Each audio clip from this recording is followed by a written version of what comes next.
ആലു ദമാലു ഉണ്ടാക്കാൻ ഉരുളൻകിഴങ്ങ് പുഴുങ്ങി പൊളിച്ചു. പിന്നെ അതിന് വേണ്ടുന്ന മസാലകൾ കപ്പലണ്ടി, വെളുത്തുള്ളി, ഇഞ്ചി, തക്കാളി, ഒരു പച്ചമുളക്, ഉള്ളി ഇതെല്ലാം കൂടെ വഴറ്റി മിക്സി നന്നായിട്ട് അരച്ചെടുക്കണം. കപ്പലണ്ടി നമ്മളൊന്ന് വറുത്തെടുക്കും. എണ്ണ ഒഴിച്ചു. ഞാനിനി ഈ ഉള്ളി, ഇഞ്ചി, സവാളയുള്ളി എല്ലാം മൂത്ത സമയത്ത് നമ്മൾ ടൊമാറ്റോ മൂത്ത് ഇട്ട് കൊടുക്കുന്നു. മഞ്ഞൾപ്പൊടി ഇട്ട് കൊടുക്കുന്നു.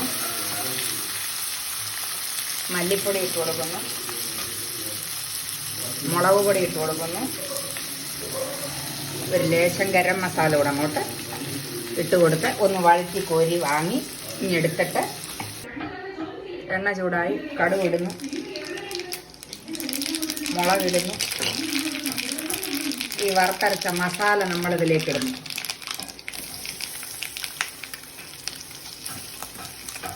എന്നിട്ട് തിളപ്പിച്ചാറിച്ച വെള്ളം ഒഴിച്ച് മസാല മിക്സ് ചെയ്യും.